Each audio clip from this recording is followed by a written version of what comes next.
I'm Caroline Miller, your host for Just Read It. This is a Pacific Northwest book talk show where writers in the area discuss New York Times bestsellers, but sometimes we manage to snag a bestseller, and we've done that today with Karl Marlantes, who is also, by the way, a Pacific Northwest writer.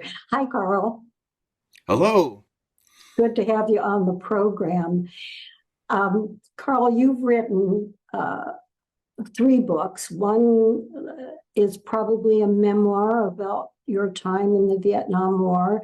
Then the monumental work, Matterhorn, which hit the bestseller list. And then your new book, Deep River, which is really quite different. It's about a group of Finnish folks that escape Russia's tyranny in the early part of the 19th century and come to live in the timber and fishing industry of the Pacific Northwest. Now, you being a Pacific Northwest boy, this is your turf, isn't it?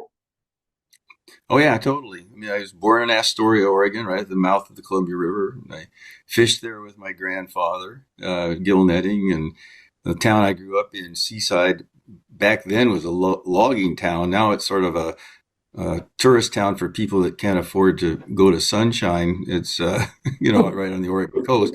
But yeah, it's a logging town, and I mean, we used to go out and watch the loggers all the time. They'd shoo us away. We'd be on our bikes trying to dodge them, and virtually the whole town was logging or fishing, and it's yeah, definitely my heritage. Well, an idyllic world for a boy to be growing up with, but you've made your mark in the literary world uh, with Matterhorn, which is a kind of fictional expression of your own experience, I'm guessing. And it hit the bestseller list. And you received a medal for your time overseas. Tell us a little Yeah, I bit did. about that. I was a Marine platoon commander, and we were in the mountains of Vietnam, right on the Laotian border, right on the demilitarized zone. So it was a long way from any villages or anything. And so when people say the Vietnam War, depending on where you were, those wars were really different. But yeah, I got some medals, and one of them was the Navy Cross, which I'm very proud of. And I'm sure uh, you should be. It's a um, it's a war that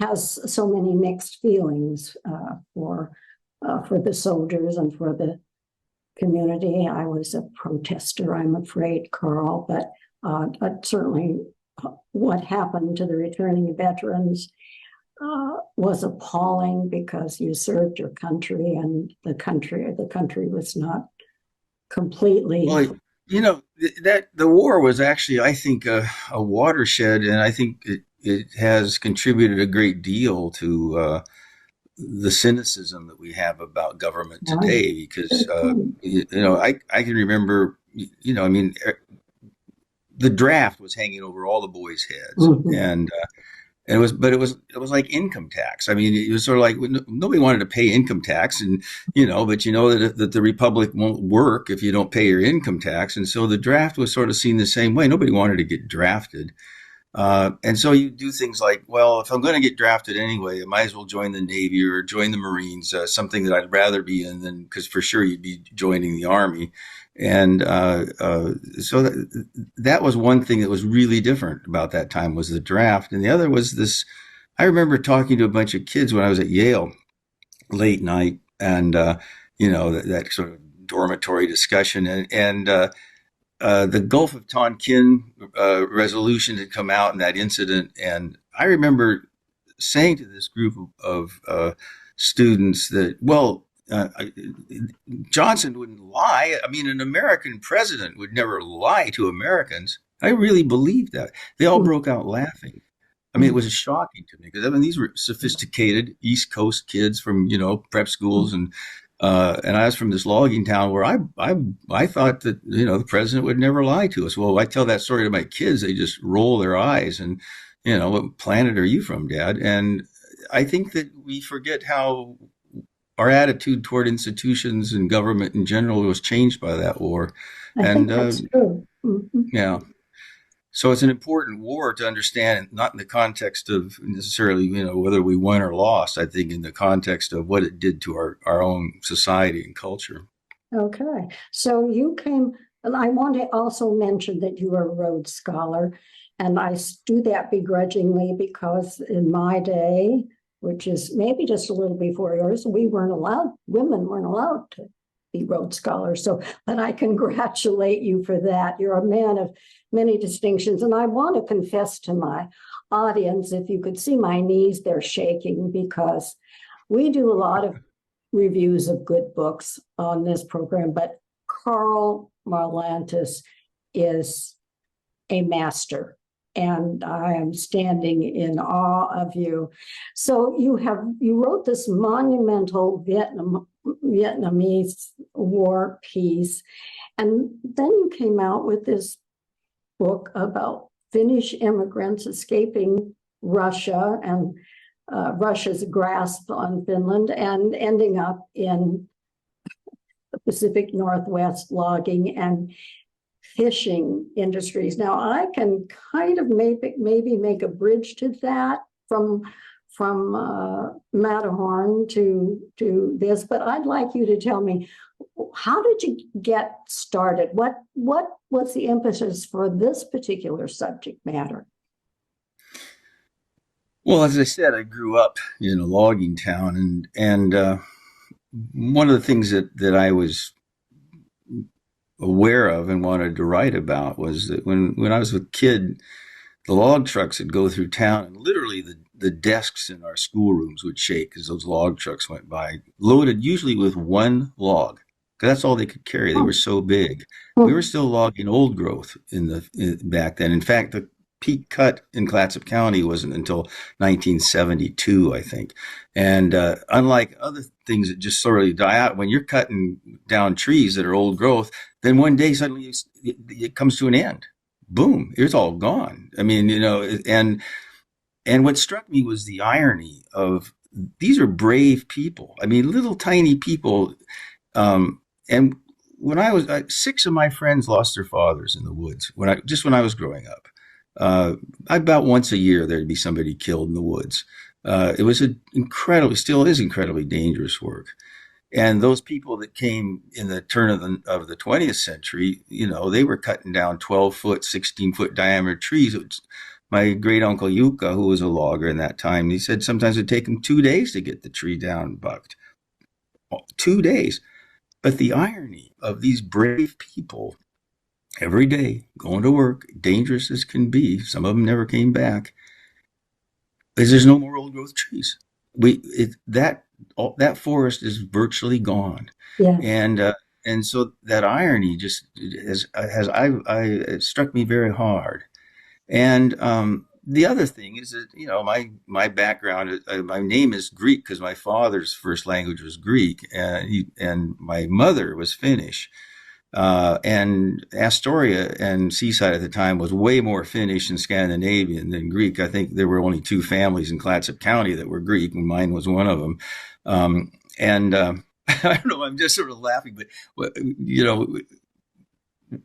we used to go to dances at the Labor Temple in Astoria, and after the dances, the Finnish boys would square off against the Norwegians and the Swedes, and that was when I told everybody I was Greek, and I just stayed at the dance. But but it was a rough and tumble time of being alive, and it was a wonderful time to be alive. The freedom of it was incredible. And so what I thought I'm going to interrupt because I want to get into your story because it's a fascinating one. It focuses on 2 brothers and a sister. And boy, are you going to have to help me with the names. Anno, is it Anno is the sister? I I know. know. Okay. And she is really the more aggressive.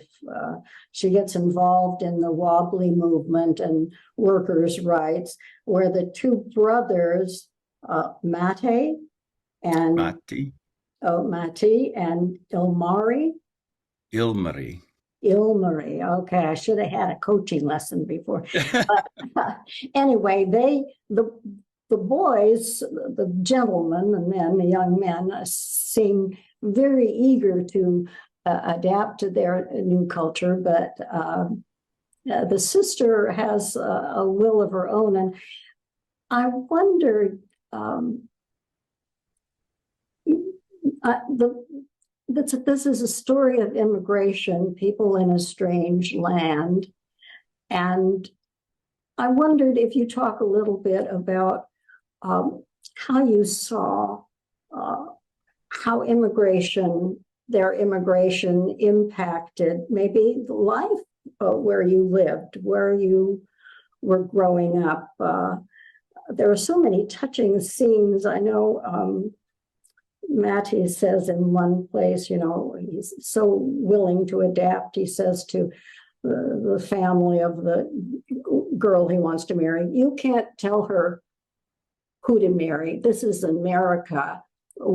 Parents don't choose. And I thought, what a wonderful idealism he's reflecting. So can you talk a little bit about that interchange between the immigrant? There's another Matty tries to eat a tamale and he forgets to take, or he doesn't know to take the wrapper out. I'll talk a little bit about this interchange between an immigrant community, its Sure. effect on us and our effect on them.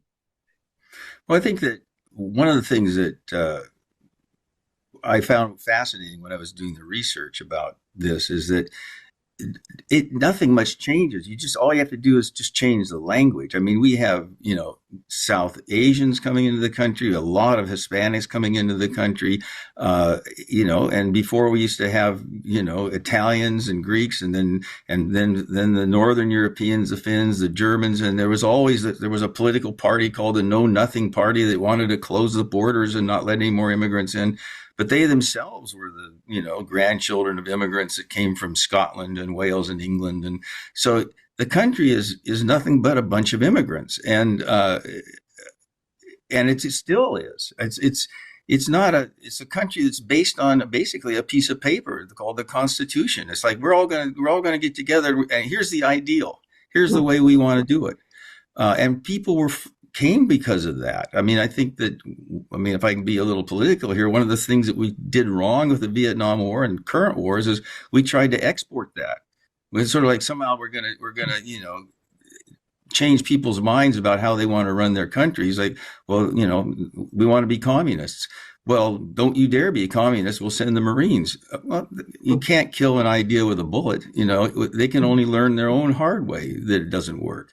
And certainly up until now, and I think all over the world still, it's an ideal that people are looking for. They come to this country for that ideal. And Matty reflected that. Aino also had an ideal. Her ideal was one big union, the whole world. There would no longer be everybody equal. Everybody be equal, yeah. And so she was an idealist as well. And her brothers were capitalists, and she was a complete communist. Yet Right. they all got along. I mean, that's the thing one of the things that I wanted to show, this love that this family had for each other, in spite of the fact that their political differences were massive. And there's no reason we can't have political differences and still show some love for each other and get along. It's possible. And so that was also in the back of my mind a little bit, trying to explore that. But income inequality, foreign wars, all these things, racism, Uh, I mean that comment about when the Greek laborers showed up as scabs, and Aino said that well, they're a dirty people. They don't take saunas. Well, saunas are steam baths, right? But my own grandmother thought that. I mean, because she did sauna, and she thought that people that didn't do sauna must be dirty people, which means the entire rest of the world practically. So, I mean, Exactly. racism isn't just something new. I mean, or something we haven't dealt with before. And yet, you do put a little grain of sand in all of this familyness and the holding together and immigrant ideology, because in your book is Vashutar. Is that how you pronounce the Indian lady's name? Vasutati. It means Vashutar. anti-basket. Okay, Tati she's an anti. American. She's an She's a American Indian. yeah, yeah, a She Chinook speaker. seems very anxious to share her culture with these Finns. She's usually basket weaving, but more Hmm. than that, some of the respect for nature and so forth. Um, and yet she's the Native American. She's Right. the non-immigrant, but she's the one, right, who is abused and eventually has to leave her home. You want to talk about why you put her in the book? Yeah, she's important to the book for a couple of reasons. One is that if you'll notice, Ilmari's major character arc is going from a very strict fundamental Protestant Christian, uh, Finnish evangelical Lutheran church, to a more mystical view of religion. And Vasutati is, of course, the one who helps him along the way. She recognizes that he's someone who's a seeker, and she can help him out. And she's also concerned with passing on, as you say, this respect for nature, which is almost spiritual. And she Ilmary's daughter is learning how to do basket weaving, and we're not talking about basket weaving in the sense of just make something useful. We're talking about basket weaving in the sense of Zen and the art of archery. Vasutati is teaching her about the spiritual values of the work that you're doing and doing it right, and being at one with your work, things like this.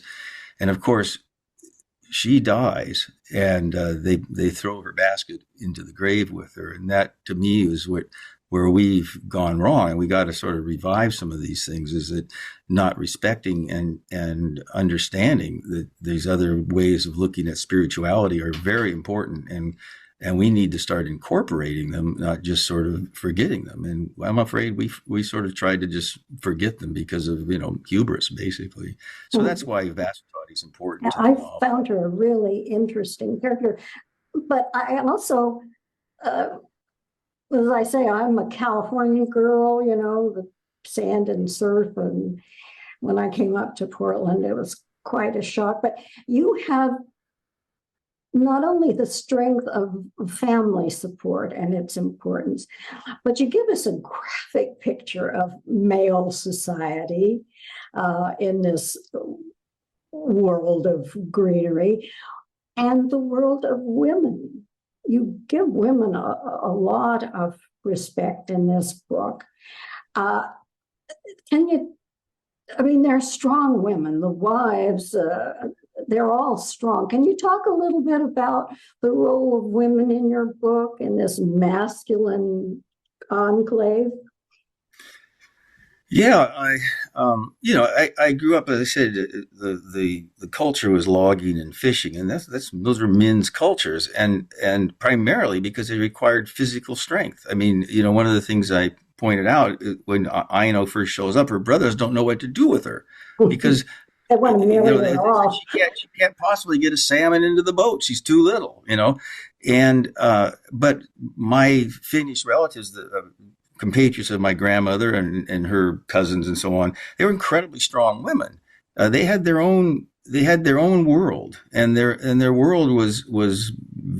I mean, it's a world that today men and women both couldn't do. I mean, they worked their asses off they were up, you know, I mean, when those scenes in the mess hall that I write about, Yes. those are hard working women, and they together, those people managed to carve out a life because they basically said, you can do this and I can do that, and we'll just do this together. And I think that they made an accommodation. I mean, you start off talking about you couldn't be a Rhodes Scholar because that didn't change until, I don't know, the end of the 60s, 1970, something like that.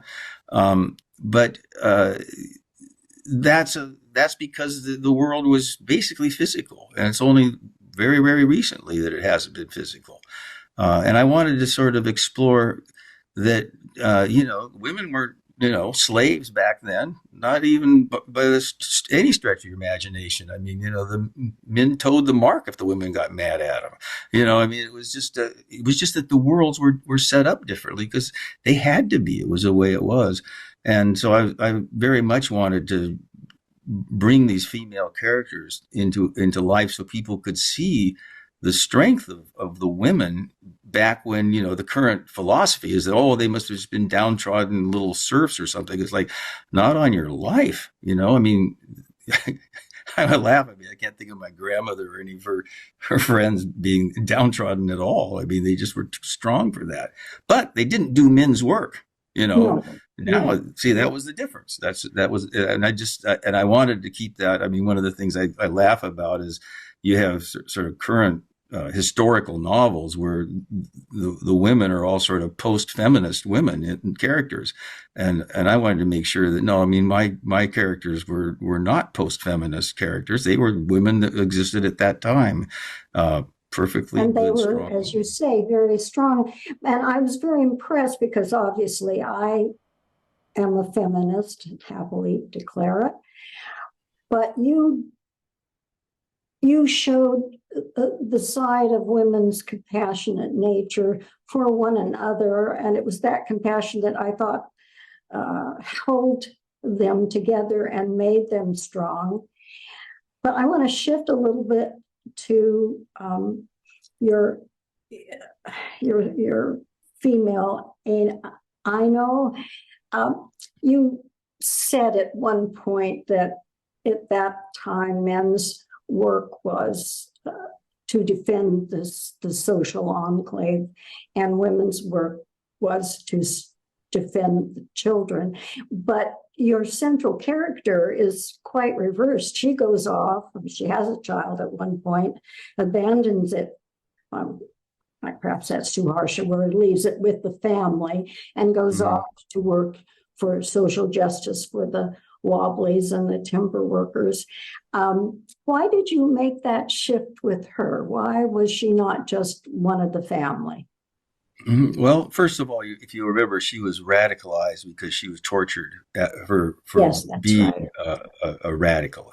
That's going to really make you angry, all right? Mhm. And so my character, I know, carries that with her. She's passionate about equality, about overthrowing capitalism. I mean, she really is an idealist in the sense. And one of the things that I was aware of, I still am today, is that idealists often will trash their families and their relationships to get their idealism done. And I think it's one of those trade-offs that these people make. And so she's one of those people.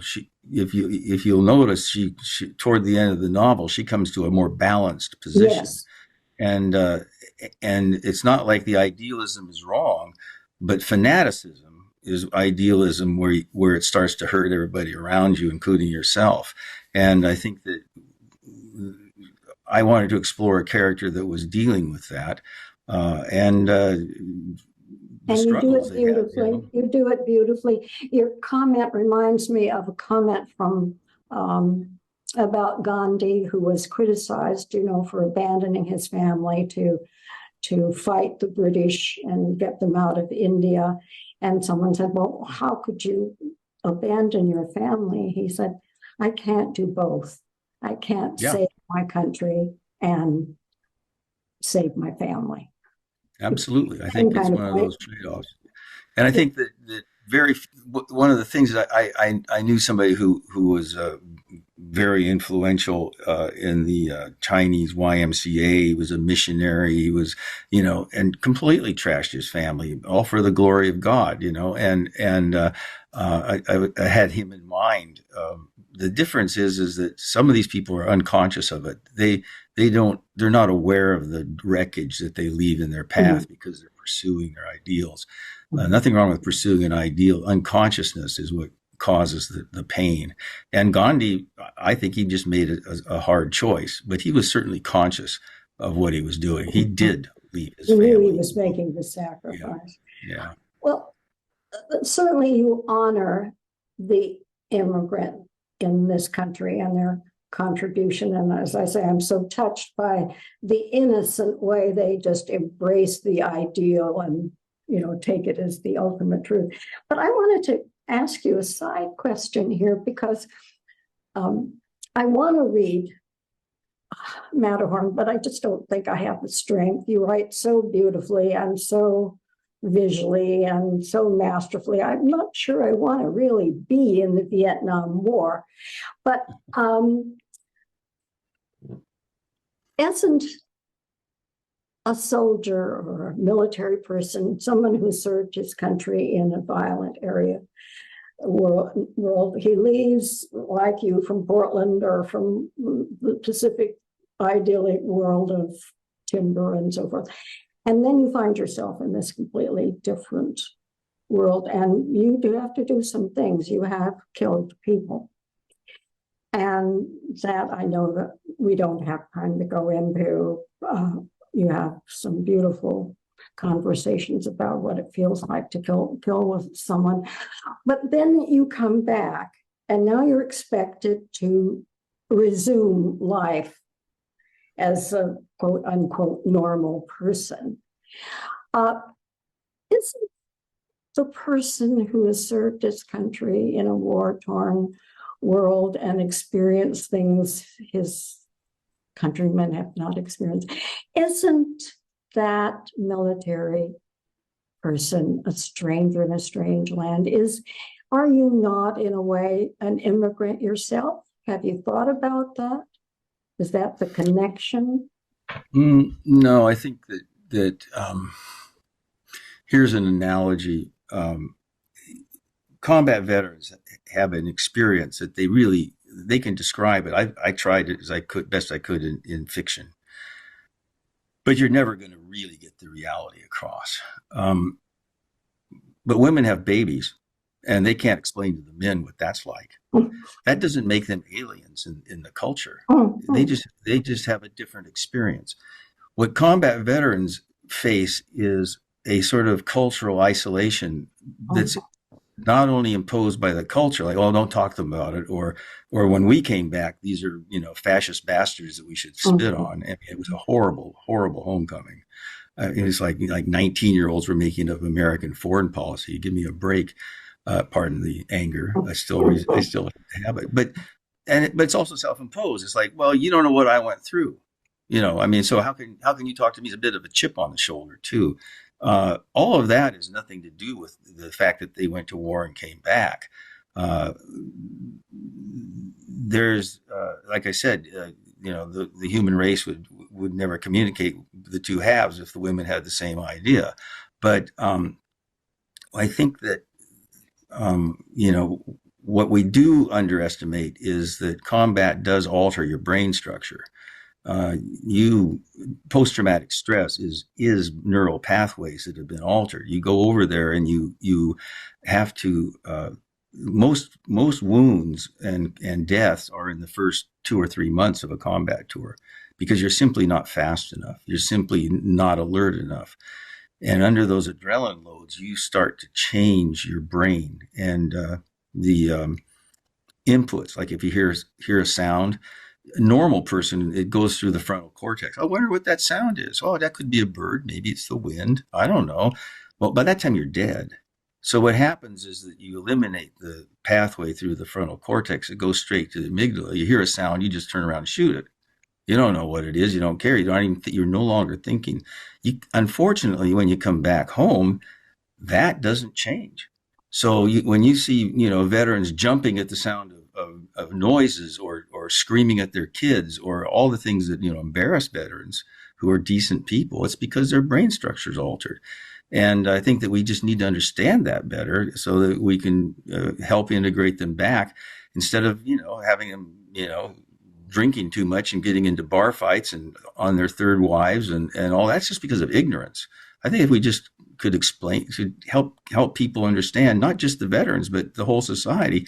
When you send someone off to war and they're 19, 18 years old, and believe me, like Marines are young. I mean, the average age in my platoon was 18 and 10 months. I did the math one day.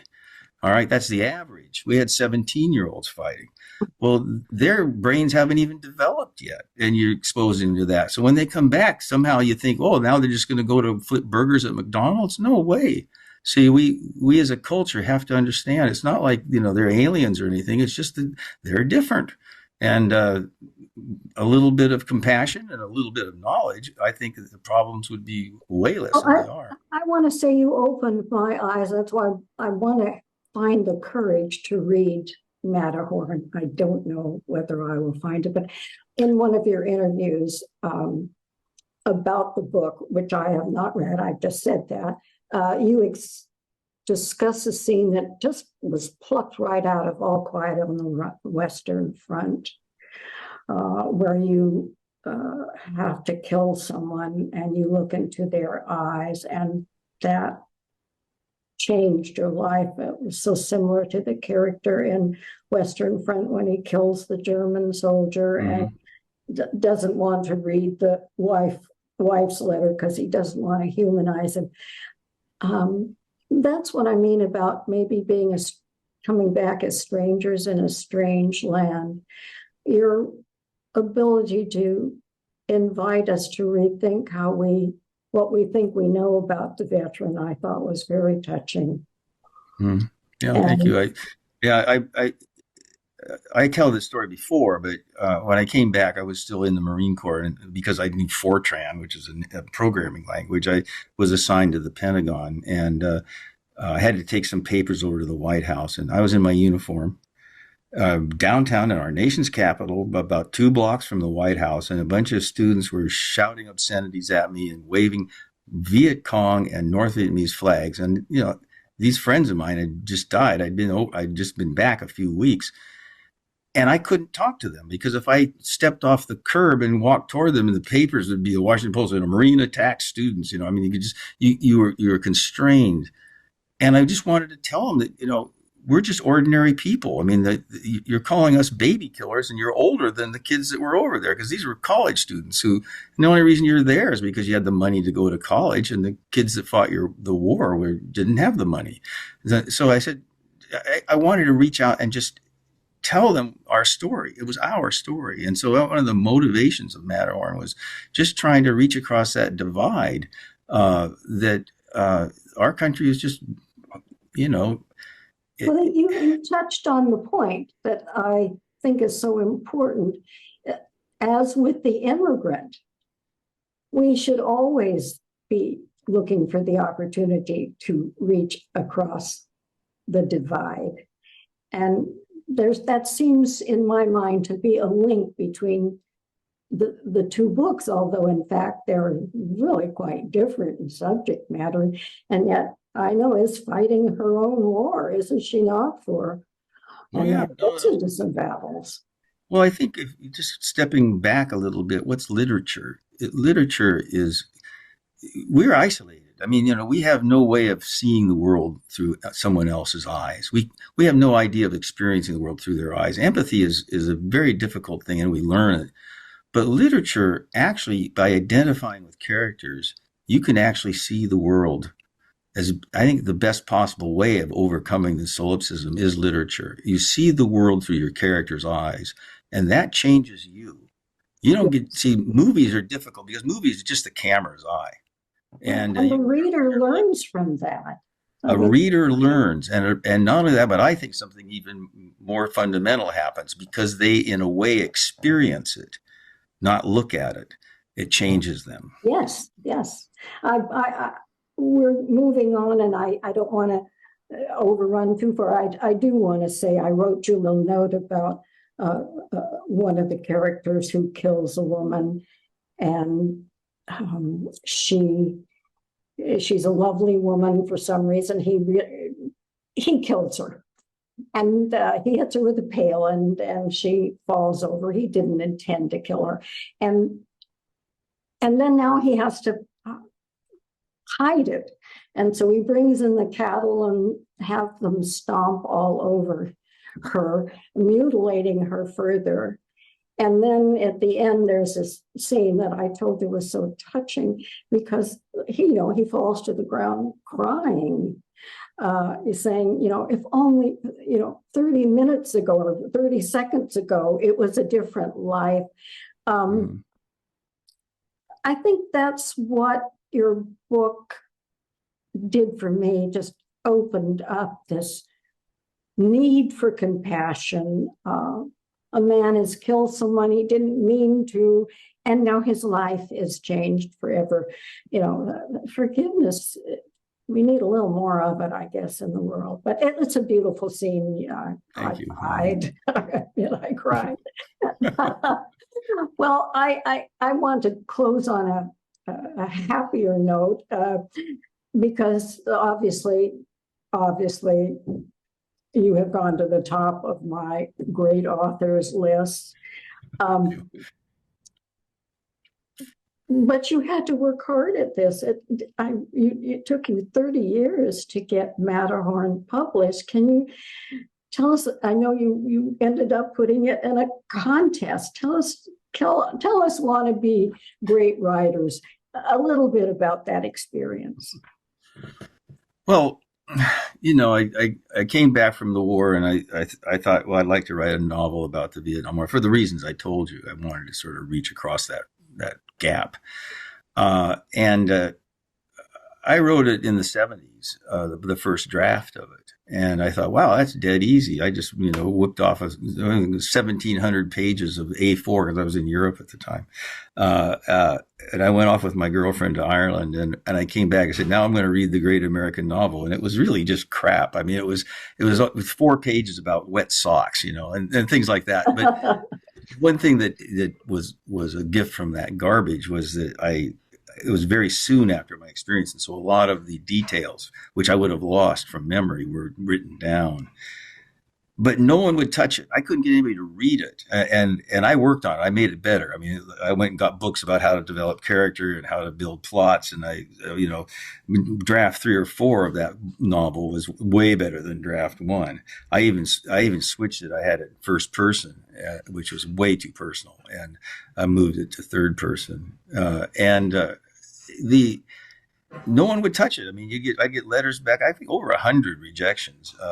Well, nobody's interested in this war. We lost it, and I can't sell this. And Hollywood's already done it. This is by the time the 80s came around.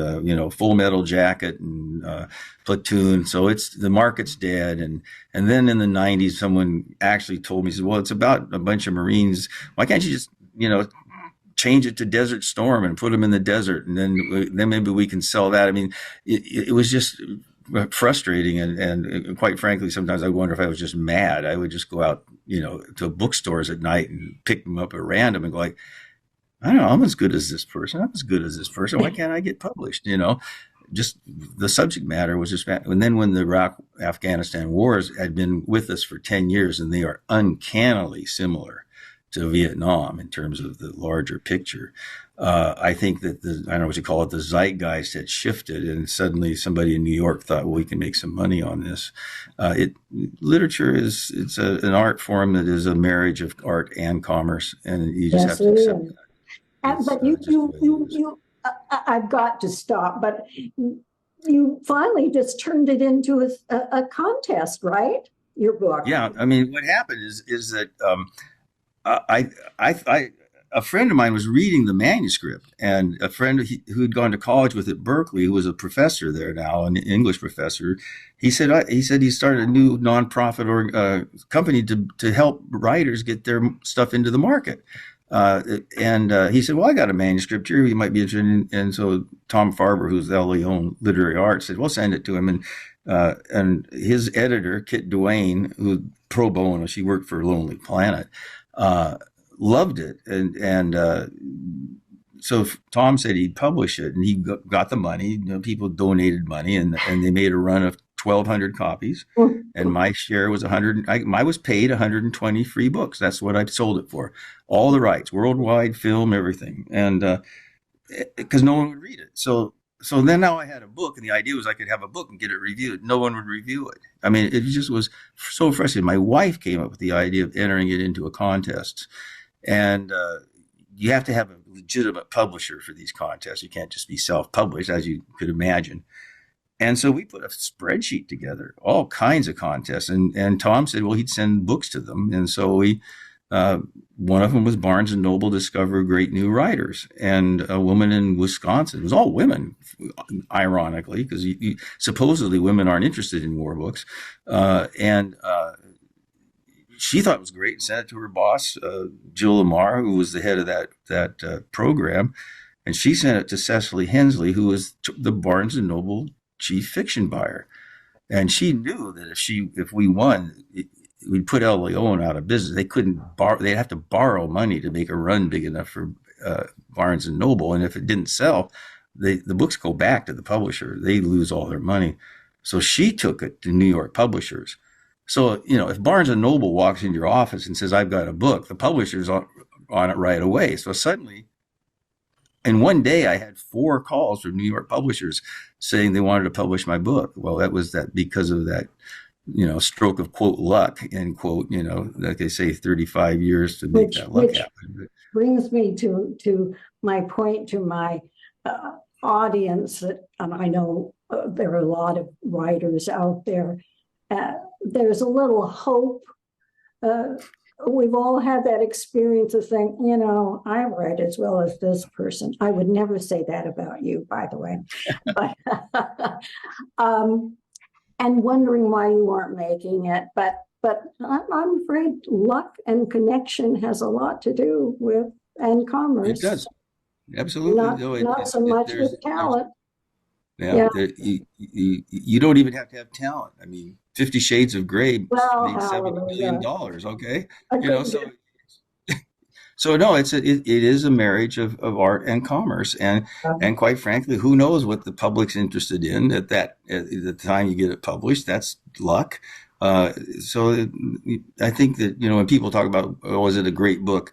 None of us will ever know if it's a great book, because it'll only be 100 years from now, if it's still being read, that you'll know it's a great book. And I don't think any of us are going to live that long. So I know I'm not. Karl, I have to bring it to the close. We've gone a little over. I've taken more of your time than I asked for, and I thank you for your patience. But I just have to say to my audience, as my idea of a book is one that takes me off to Paris, and maybe there's a light mystery. It isn't that I don't read literature, but